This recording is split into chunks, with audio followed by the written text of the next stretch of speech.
dkdynamite, and tonight we're going to be talking about some upcoming content for Black Ops 6 Zombies. Definitely stay tuned. But before we jump into that, I just wanted to remind you that starting tomorrow, a Quad XP event is going to be starting for Black Ops 6. This means double player XP, weapon XP, battle pass progression, and even Gobblegum earn rates. So take advantage of this if you guys are behind a little bit on your Season 1 progression, or if you want to add some more Gobblegums to your Zombies inventory. With that though, earlier today I did a bit of an emergency stream since I didn't expect a Christmas update for Black Ops 6 multiplayer. They released Ran Snack and even Infectious Holiday, which does include a little bit of Zombies action over in multiplayer. Appreciate all the support on that last minute live stream. But with that, some patch notes also dropped, which I did read a little bit over on that stream. But for those that missed the Zombies patch notes, since this is a Zombies focused video, here's what did get added. So for Citadel Day More, they've addressed an issue where players would unintentionally become invulnerable after using the Rampart cannon, and they also addressed the problem where players could potentially get stuck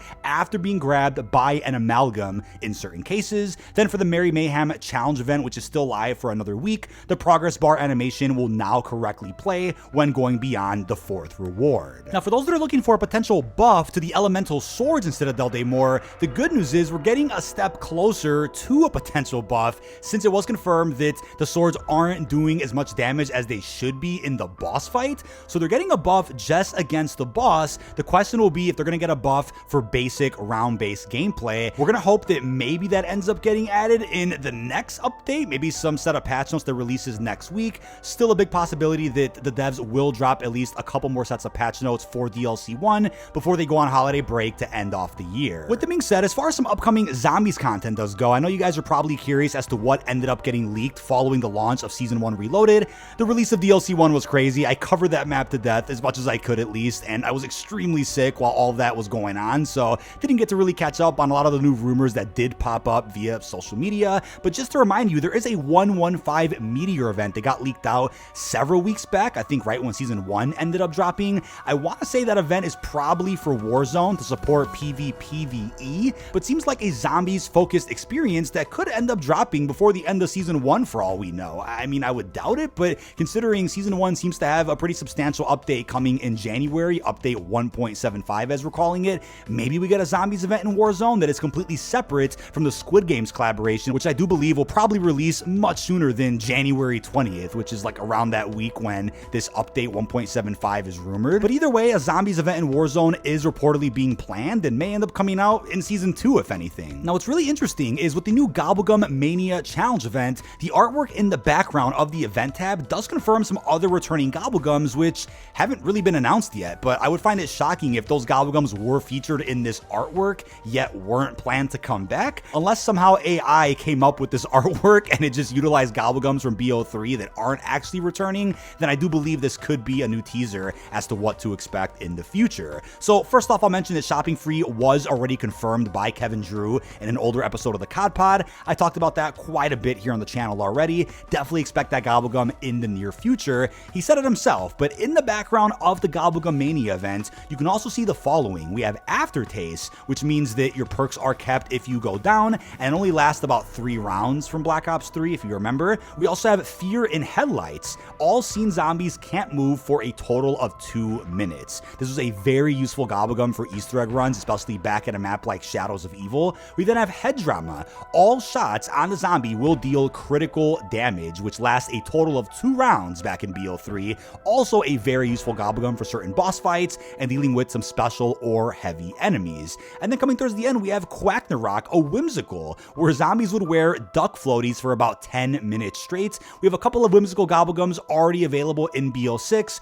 Wouldn't be shocked to see this one also come back, as it was an elixir back in Black Ops 4 as well. But then lastly, we have Flavor Hex, which randomly picks 2 Gobblegums that aren't even in your inventory, and it'll give you access to them live in that match. So not sure how they would tweak this for Black Ops 6, because obviously Gobblegums in this game do work a little bit differently from the Gobblegums in BO3, and of course the elixirs we had in BO4. They're a little bit more watered down and honestly maybe just more balanced and nerfed in BO6 compared to older experiences, so we'll have to wait and see if any of these Gobblegums do release in the near future. I'm all for bringing some classic ones back, but I'm also crossing my fingers that some actual new Gobblegums that we've never seen before could also be added into Black Ops 6 at some point. But I now want to jump into Wonder Weapons, because we know about at least 2 so far, which may not be tied to DLC 2, the excavation site map that I'll circle back to in a second. We know the Liberty Falls intro cutscene does give us a glimpse of the Wonder Waff, and what do you know, Mansion is rumored to be an upcoming DLC Zombies map for Black Ops 6. We know Dig Site or Excavation Site is next, but we know about the rumored Mansion and Janus Towers Zombies maps, so I'm assuming when we get to the Mansion,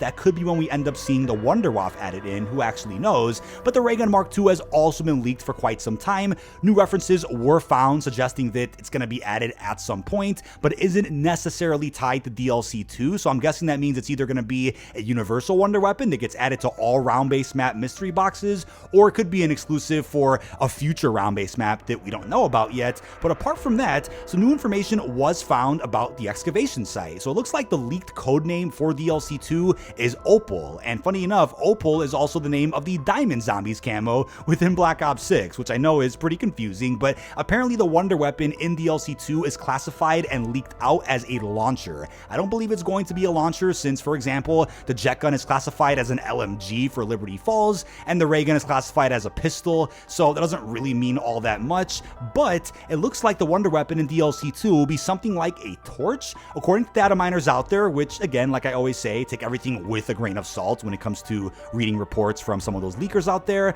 will be energizing stones labeled 1 through 4, which are apparently tied to the wonder weapon quest. The question is, are we going to see 4 elemental wonder weapons in DLC 2 after just having seen that system with Citadel Day More DLC 1? I highly doubt it. Can't think of an instance where we saw back-to-back round-based maps with elemental wonder weapons. I mean, technically speaking, Ancient Evil and Alpha Omega did it, but there was a pretty substantial gap in between those maps, and one was a Chaos map, whereas one was for the Ether storyline, so maybe they'll pull that off again. I mean, hell, if it's a spiritual successor to Origins, you kind of have to do something like the Stabs again, right? Something of that nature, which I wouldn't really be opposed to, but hopefully you guys don't find that too repetitive if, again, we get 4 elemental wonder weapons with our next round-based map. But we could expect a torch of some sort, which maybe could be different from the staffs that we had back in Origins, where it's not just, okay, a quest for each of the elements, maybe it's just one wonder weapon with optional stones that you can add to it that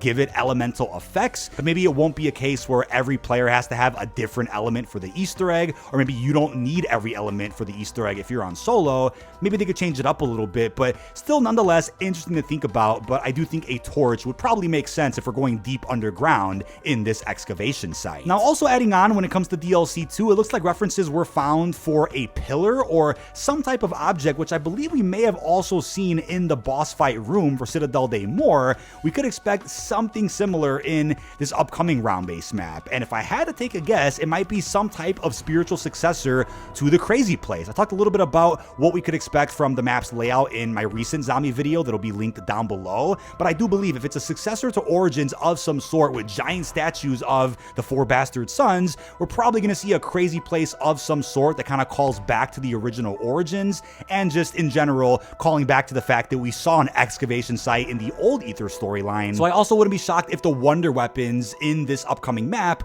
are tied to that crazy looking pillar or some Crazy Place area that may be featured in this new Zombies experience. Now, Alan III, a data miner on Twitter, did also find references to the fact that the map may have a waterfall. Again, we're talking about DLC 2 excavation site.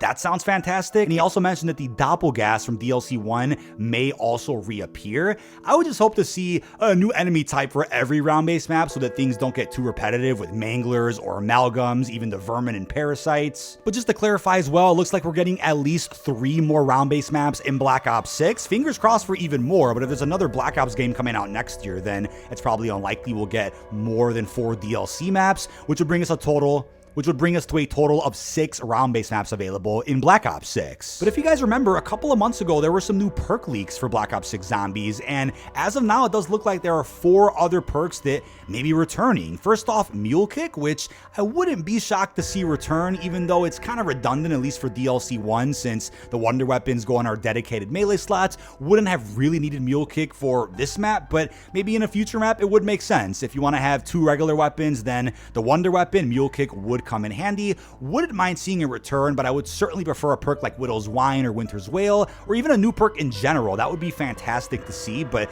maybe we're going to stick to a tradition where we only get a new perk during the launch window of a zombies game, then returning perks for the DLC season. We also know about Death Perception, which again could just be leftover information from Modern Warfare Zombies or Cold War. Keep in mind, leaks get data mined all the time and could often get misinterpreted, so you never know. Maybe Death Perception isn't actually coming. People have argued that with Vulture Aid now, it's kind of redundant to see Death Perception, at least from certain people's opinions, but we also have Tombstone, which is a perk that I personally wouldn't want to see. I just feel like it's opened up the door to nothing but exploits whenever it's been added in, but I guess for round-based, it'd be cool to see it again, since, of course, it's been a while since Cold War that we had Tombstone over in round-based, but obviously it was a perk that was also featured in Modern Warfare 3. I would just prefer so many other perks over Tombstone, but hey, maybe you guys really want to see it return, since, again, we have a round-based focused for BO6. And then last but certainly not least, we have Double Tap, a perk that everybody out there has been asking for. I know for Mythbusting Mondays, Pizza already found a method to